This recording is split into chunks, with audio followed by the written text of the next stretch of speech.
I'd like to introduce Uta McKelvy. She is going to be giving us our presentation for the February presentation. Uta earned her PhD in plant pathology from Montana State University in 2020, and she is an extension field crop pathologist in the Department of Plant Sciences and Plant Pathology at MSU. In her role as an extension specialist there, Uta works as a plant disease diagnostician in the Schutter Diagnostic Lab. So when we bring in our bad and ugly looking plants for somebody to tell us what's wrong with them, perhaps Uta will help us out with that. And with that, Uta, you have the floor.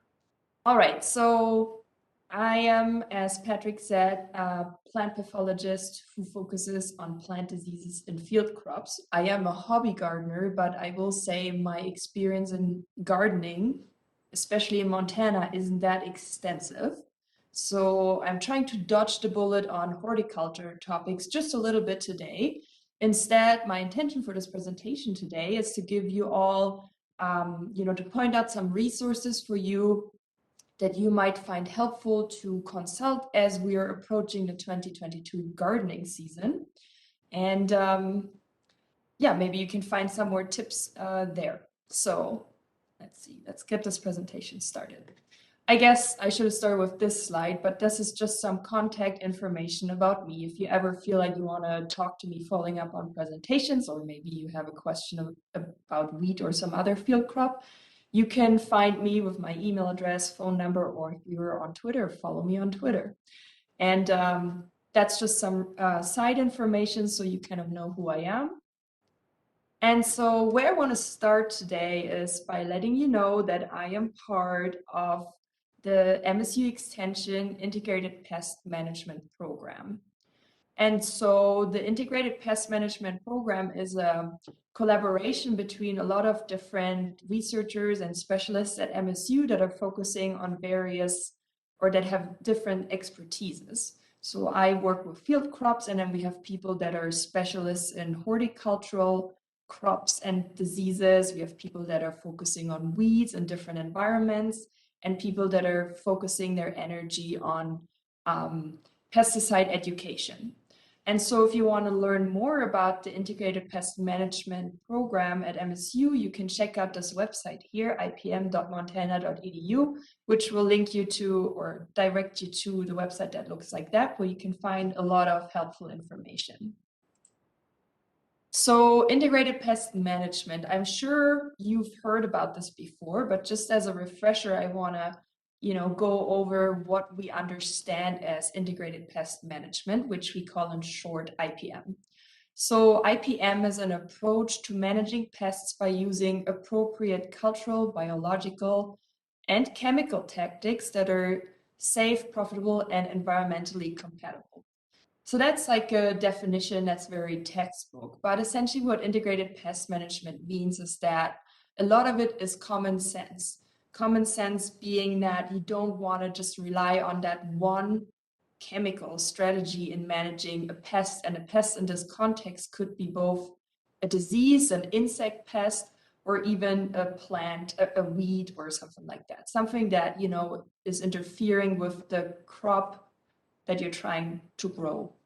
So a lot of it, as I said, is common sense. So you don't just want to rely on chemical strategies. You want to use an array of strategies to have the most successful or the most effective control over that said pest, and it also being environmentally safe. So you don't want to introduce a lot of chemicals into the environment, like make it safe for the environment, but obviously also for your health as a gardener in that sense. And so I like to think about integrated pest management kind of like a toolbox where you have various tools that you will use and apply as appropriate. Sometimes a hammer is exactly what you need, sometimes it's a screwdriver, and so having all those options and choosing appropriately is what integrated pest management is. And so all these different strategies, and I'll talk about that a little bit later, aim at preventing pests, diseases, weeds from being introduced in, for example, your garden, your greenhouse, or in your field if you're a crop grower.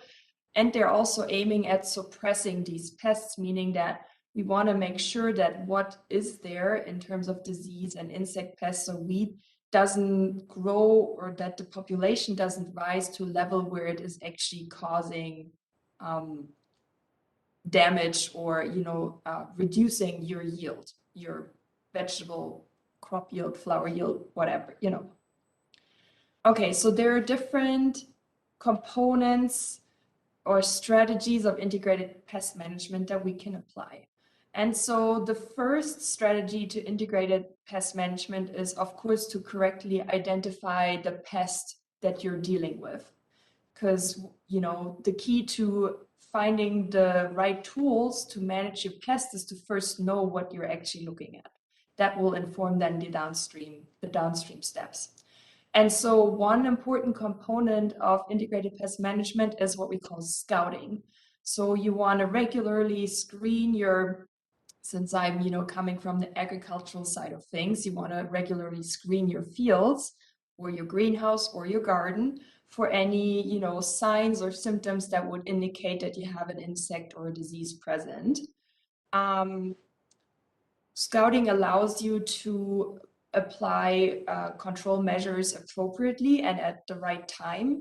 So scouting, for example, could be in a greenhouse environment to use sticky traps where you can, essentially just see what insects might be present in your greenhouse and are being captured by these sticky traps. In agricultural setting, we often use trap crops that we're screening for that purpose.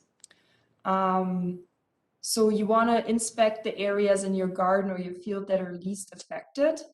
And you could also kind of mark areas where you see a higher intensity of, for example, disease or insect pests. And, scouting is a thing that you do regularly. So not just once a season, but maybe every week or every other week. And you want to keep records so you can, go back and see, have you noticed an increase, a decrease? Does it stay steady? Stuff like that.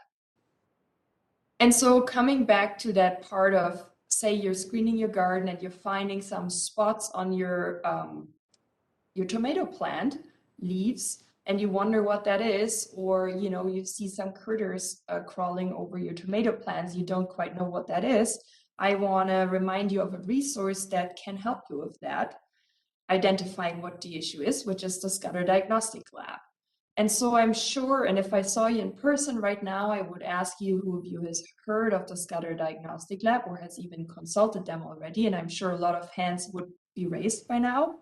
But in case you're new to this, or maybe you forgot over, the past 2 years that were a pandemic, 3 years almost, the Schutter Diagnostic Lab is located at Montana State University in Bozeman. And we are offering diagnostic services that are free of charge to the people in Montana. And so we're actually a big lab that offers a broad variety of services because we have a lot of different specialists that focus on different areas. So for example, I'm sure most of you know Eva. She is our plant disease diagnostician for horticultural and ornamental crops or plants. And then here's me, I focus on the field crops, which is why I can kindly direct you to Eva when you come in with your tomato plant. We have Noelle, who is a specialist in identifying plants and also identifying herbicide injury, which is, a thing that seems to be more and more prevalent in Montana, not just in agricultural settings, but also in gardening settings. And then we have Lori, who is an insect or arthropod diagnostician, and she focuses on arthropods which are occurring in the urban environment, so in your house, in your garden, etc. And then our latest addition to the team is Marnie, who is focusing on agricultural pests. So I would send samples that I received that seem to have some insect damage to her, and she would help me figure out what insect damage or what insect might have caused that damage. And so Sarah here is the soul and the heart of the diagnostic lab. She is most likely the person that welcomes you into the lab and takes the phone calls should you ever call in. And over here on the left, we have Mary Burrows, who is the director of the diagnostic lab. So she was integral in setting it up and, for example, ensuring that the diagnostic lab offers these services free of charge to you. Okay, so I'm sure a lot of you have already seen or visited the diagnostic lab in person. And so just to give you a little bit more context, the Schutter Diagnostic Lab in Bozeman is part of a network in the US, which we call the National Plant Diagnostic Network. And there are actually 170 almost diagnostic labs that are part of this network, and they're distributed all across the US. So you can see them here. The different colors represent different regions. So the Schutter Lab is part of the Great Plains Diagnostic Network. So we're located here. And you can see there's a lot of geographic space until to the next diagnostic lab. So oftentimes, or a couple of times a year, we receive samples from adjacent states. So for example, people that live in northern Wyoming or in western North or South Dakota, they sometimes send us samples that we get to have a look at too. So every year, the Schutter Diagnostic Lab is writing a summary about what happened, what activities we did in the Schutter Lab, and what, how many samples we received, how many diagnoses we produced, and, what is noteworthy about our work. And so we just recently published the summary of last year's diagnostic year, the 2021 year in the diagnostic lab. And so I just wanted to show you this summary table here to give you an overview of our productivity, if you will. So last year, we produced over 2,500 diagnoses in the Schutter lab. And so most of these are plant diseases, which includes both the urban or horticultural samples, but also agricultural crops. And then the second highest number of diagnoses came from Lori and Marnie, who were focusing on arthropods and insects. We did plant ID, and something I didn't mention that I want you to know too, we also offer mushroom identification. Now, the person who is doing that is Kathy Cripps, who is a mycologist at our department. And she is very kind and offers her expertise whenever we receive mushroom samples. So if you ever go scavenging for mushrooms in the forest and you wonder if a mushroom is edible, it's a great idea to take a picture of that or maybe cut one specimen. You could bring it into the diagnostic lab and we could, have a look at it and tell you what it is and if you should eat it or not. All right. And so here on the right, I just have a picture of, this is what, our busy season looks like, which is essentially the growing months from May to, let's say, August. So we receive a lot of samples in these boxes. So sometimes the mailman has to come twice with, a cart to drop off all those boxes. So this is, I don't know exactly which day that one was, maybe that was on a July day. This is Eva being very happy about the amount of samples that she's going to process for the rest of the day. So we do stay busy in the Schutter lab.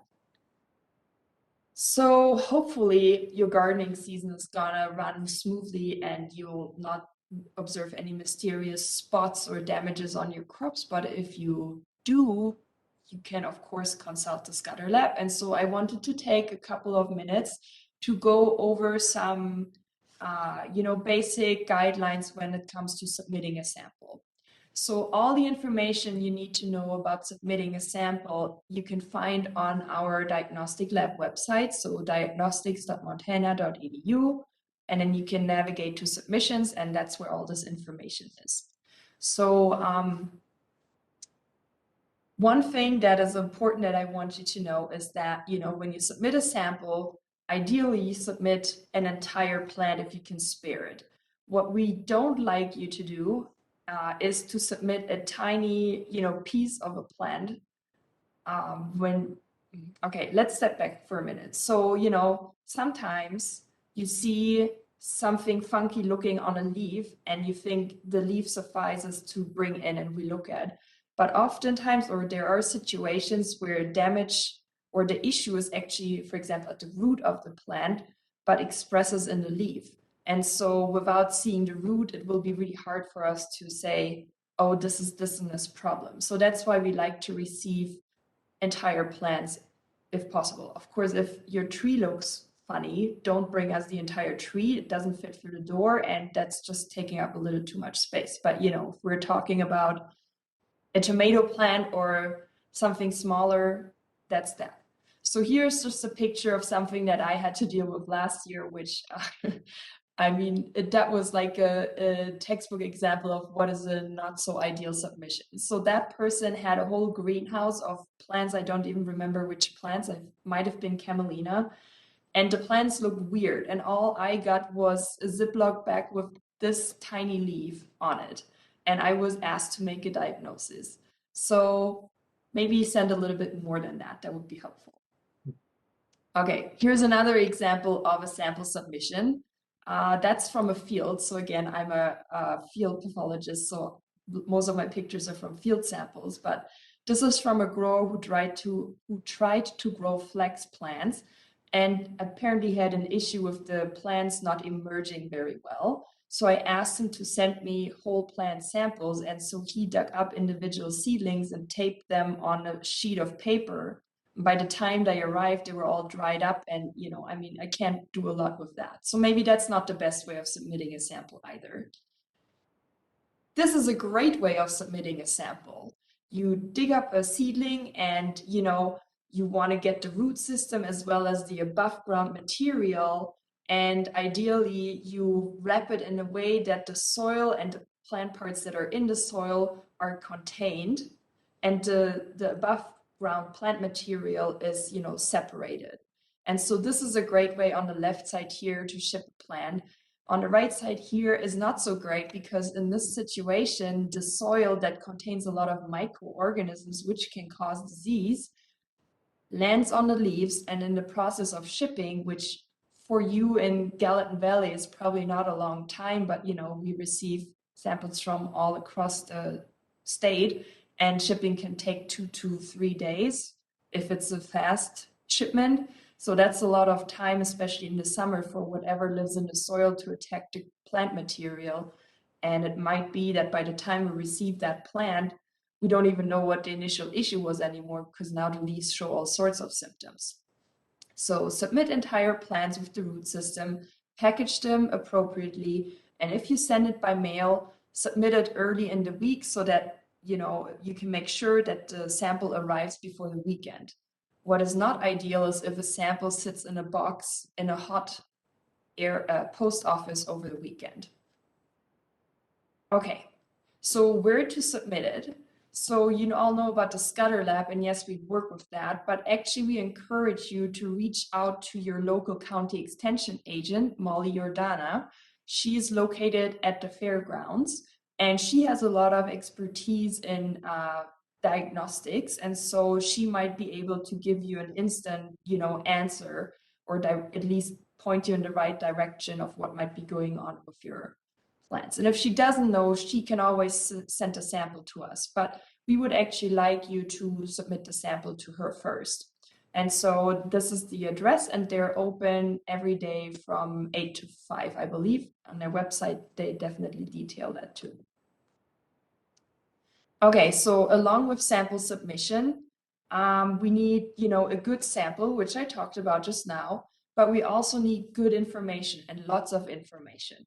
So as I said, you know your garden best, so you can tell us a lot about the environment and when you started noticing these issues, and what are maybe the conditions around it. And so this is all that kind of information that we're asking in the plant disease or diagnosis submission forms.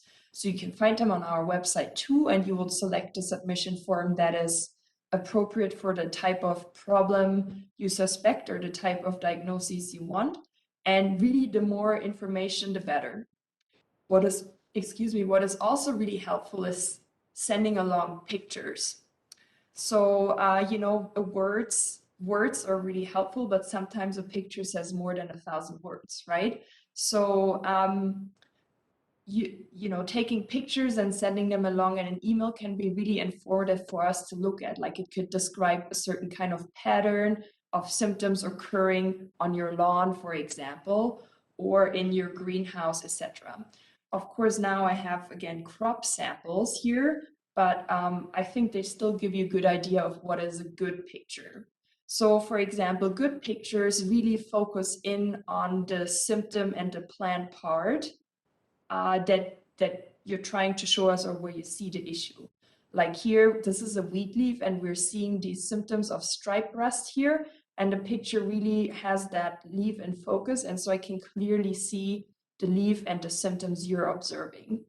What I like about this picture over here is that it has that landscape view, and I can see that there are apparently differences in plant height, and there are like bare spots, and then there are other parts in the field where the crop seems to be growing well. So that tells me something about the pattern of symptoms in the field. It can be really helpful to use a different colored background, a solid color. Maybe you have a clipboard, or this is probably a jeans, or you use your gardening partner's back to hold what you're trying to show me against and take a picture. That can be really helpful in, like, again, zooming in or putting what you're trying to show me into focus. Here's an example of what not so great pictures are, just to contrast what makes a good picture. So of course, a good resolution is helpful. Like in this picture here, the lighting isn't great, but also it's very pixely. And so if I try to zoom in and have a closer look, I just can't make out a whole lot. And with this picture here on the right, for example, the issue is that it's just not really focusing on what the issue is. Like just looking at this picture, I don't know what the grower is concerned with. So these are not so great pictures. And then there are really ugly pictures like these here. It's just blurry and not zoomed in. I just can't make out a lot. And here I can admire the side by side, but I don't really know what's wrong with the plant. So that's not so awesome either. So just some pointers. Okay, last note about the Schutter Diagnostic Lab. We are on Facebook and we try to, post about events that we're hosting, talks that we're giving, interesting things that we found on the Facebook page. So if you're on Facebook and you haven't already, you could follow us there and get more information about our activities through Facebook. All right, so I want to go back to the components of integrated pest management. I mentioned before correct diagnoses, which the Schutter Lab can be very helpful with, and scouting. Another important component of integrated pest management are thresholds. And so there are two types of thresholds. There are economic thresholds, which maybe apply more to agricultural settings. So an economic threshold describes a density of a pest or disease problem. And here we are concerned about densities that are reaching a level where control measures are needed to prevent further crop loss. So it's really about economics, essentially. There are, which probably applies more to gardeners like you or people that are operating in the urban environment, there are what we call aesthetic thresholds. So these are more about, how many spots on leaves or how many spotty leaves do you tolerate before you decide that this is not pretty anymore and you want to take control measures. Okay, so it's not necessarily about the loss of value in your gardening production. It's more about, how tidy or not you want your garden to look like. But so thresholds are essentially what we use to decide when management strategies are warranted or when we need to take action.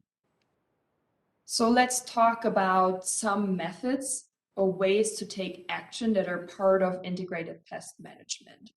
So I mentioned earlier that there are, cultural, chemical, mechanical, and biological strategies of integrated pest management. And so here are a couple of examples of cultural control strategies that are probably, or that are applying to you as gardeners too, or can anyway. So cultural strategies, for example, are to optimize environments for the plants that you're growing. So if you had a greenhouse, you want to make sure that the greenhouse, if you can temperature control it, is at a temperature that is optimal for plant growth, that you water it adequately, that there's enough airflow, and maybe you have shades where you can control how much sunlight is moving in and out. In the garden setting, of course, you cannot manipulate the environment as much, but maybe the statement goes both ways too. You want to choose plants that are appropriate for the environment. So I think we can all agree that growing oranges in Montana isn't gonna be a very or doesn't promise to be very successful, because Montana is just not like Florida. It's just not the right environment, right? Unless you have a greenhouse that can create Florida atmosphere, and maybe that works.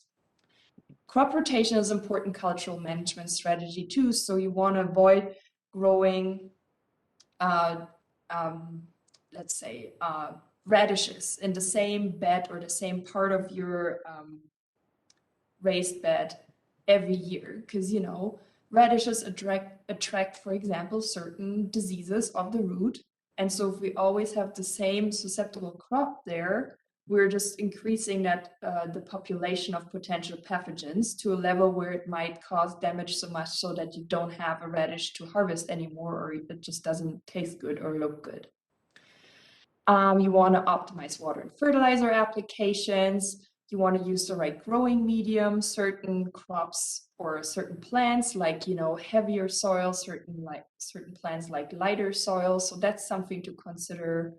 And if you have an issue in your garden that of, and it might be worthwhile to look for varieties that are resistant to a disease issue or a pest issue, or and similarly you want to select varieties that are adapted or appropriate for the environment you're growing in. So for example, there are more winter hardy plants that are more suitable to be grown in Montana, and that's what these zones are, right? That's what the zones describe that are on the seed packages.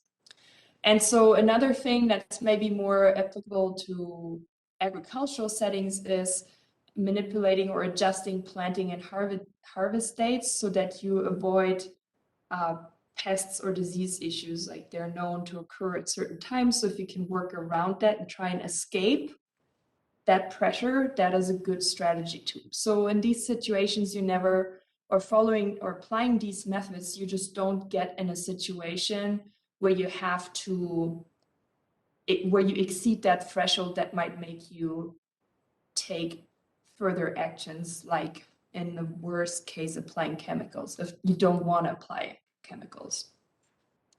So other strategies are what we call exclusions. So avoid introducing a pest issue in the first place. So one really effective strategy for exclusion is to start with certified disease-free plant material. So certified seed, right, is tested or is grown in an environment free of disease, and is tested to make sure there are no diseases on the plant.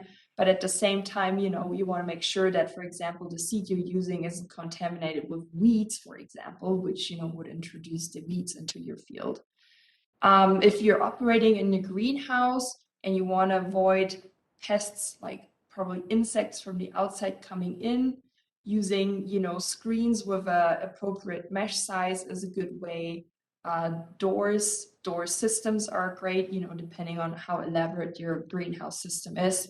And, maybe not so applicable, because I'm sure you all like to, show off your greenhouses and gardens, but, in a more industrial setting, oftentimes access to greenhouses is limited. So to avoid that too many people are coming in and possibly bringing in things from the outside.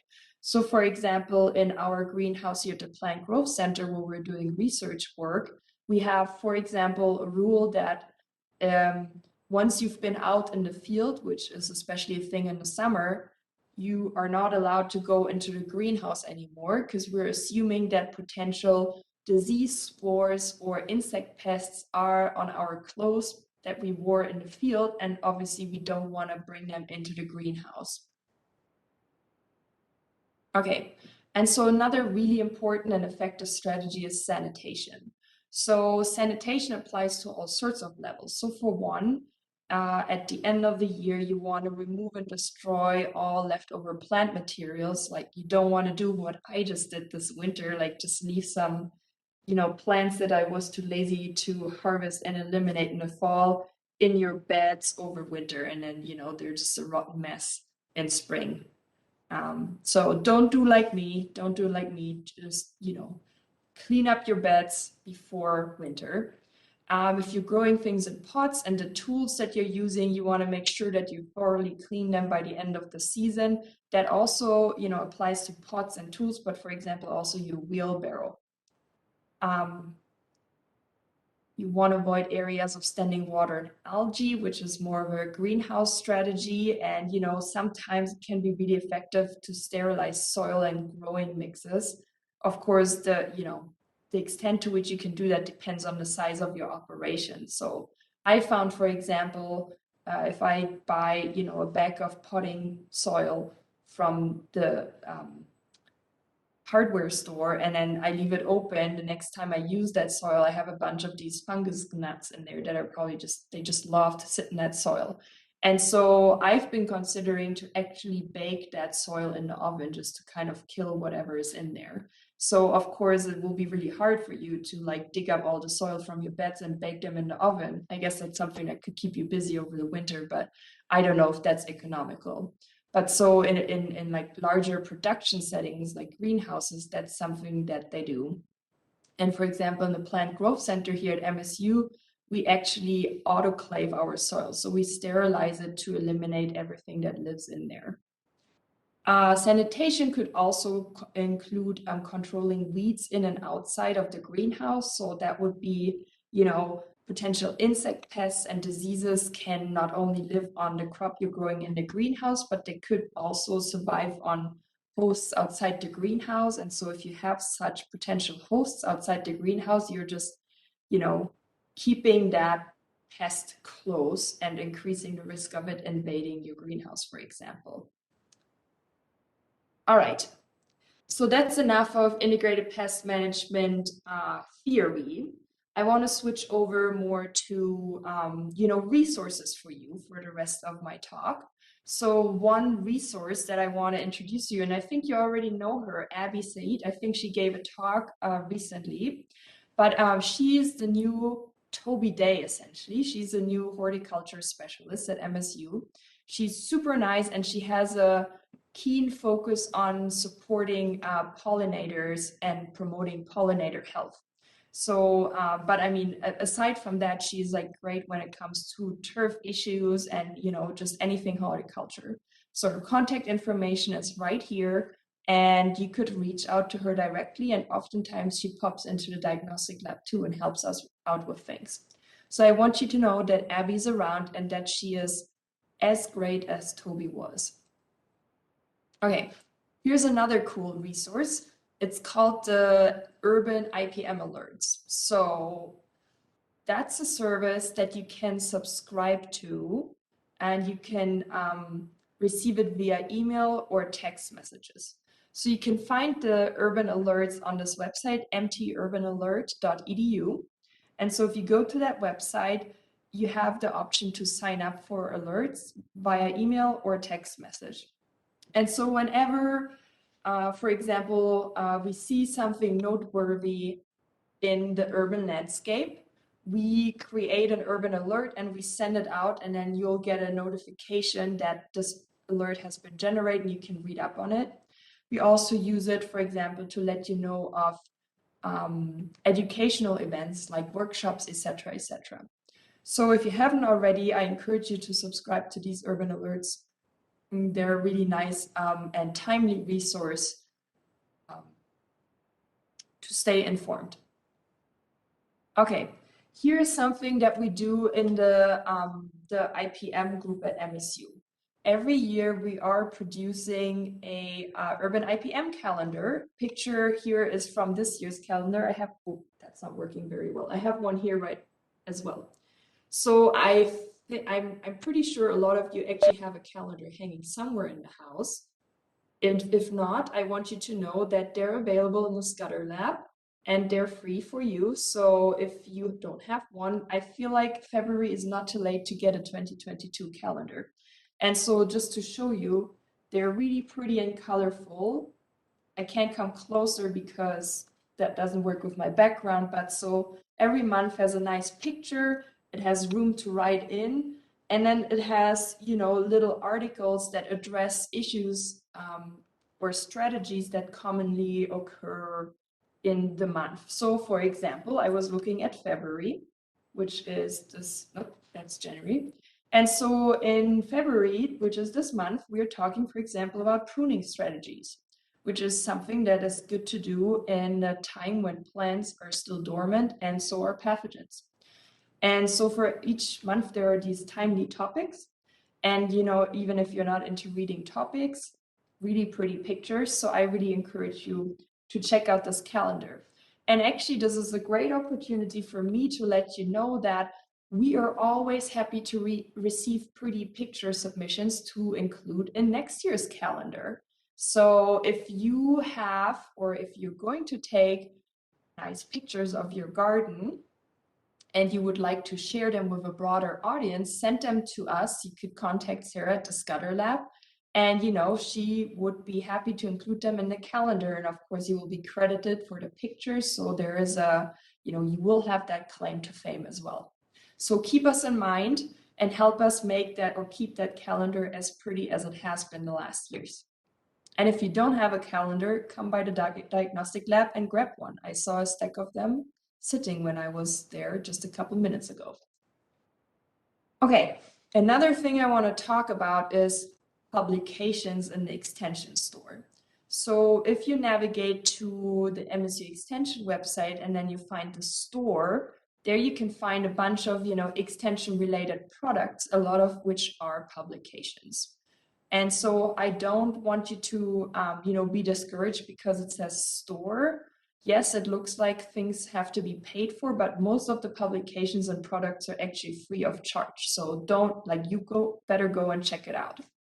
So for one, we have what we call month guides, which are these short formatted publications that are, focusing on a specific topic.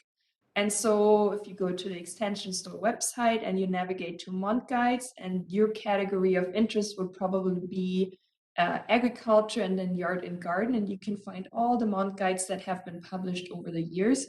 And, hopefully you find a topic or something that you were looking for, something that interests you. And so you can download these as PDFs. You can also read those month guides in the browser, so you wouldn't have to print it. But oftentimes, for the extension offices, so for Gallatin County would be the one at the fairgrounds, and the agent would be Molly. They have a lot of them printed out too. So free of charge to use, so you don't have to pay for that. And here's another thing that we're really excited about that I wanted to share with you, which is the new scouting guide for Montana trees and shrubs. So I have that here too. It's we published that last year, and so it's a really neat resource that a lot of the diagnosticians in the lab have put a lot of work into making as pretty and brilliant as it is.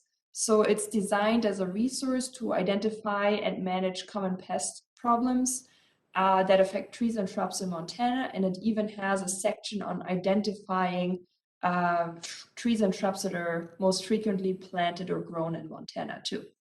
So I'm holding this here, and I'm a person that, I guess the word is haptic, like I like to hold things in my hands, and the feel I think is important. And so I can tell you that this feels really good to hold in your hand. It's like really nice material, high quality, awesome pictures, all the information you need. If you don't have already, I encourage you to check out these month guides and get a copy. And so you can find them electronically at the extension store again. So you would go publications, ag, yard and garden, and then navigate to trees and shrubs. And so there you can get this as a PDF or check it out as in a website format. And then I'm happy to inform you that we are currently in the process of printing more of these. And so once they're available, you should be able to actually walk to the extension store, which is located in Culbertson Hall, which is the pink building, like where the dorms are, near to 11th Street. And you can get a copy for you. Should also be free. However, because high demand, currently we only allow one copy per person. But so first come, first serve. I think it's worthwhile. And if you ever run into Don, I think he would have a copy too, so maybe he can show you. Don Maffrey, that is. Okay, so talking about a couple of more resources, we have that urban or that IPM website that I showed you in the very beginning. And so you can navigate to urban IPM and then find resources there. And depending on the topic or focus, we have listed websites that we find really useful and informative, and maybe you will find them useful and informative too. And we try, when we come across new resources that we find really interesting, we try to put them on there too, so that this stays up to date. And so this is maybe another page where you can find more information. And I think this was my last slide. So I'm leaving you here with my contact information just in case. And yeah, I hope that, some of this was informative to you, maybe just a little refresher. And, I hope that you have a great and successful and a bountiful harvest gardening season. That's what I'm wishing myself anyway, once I get those dead radish plants out of my garden bed. So good luck to me too.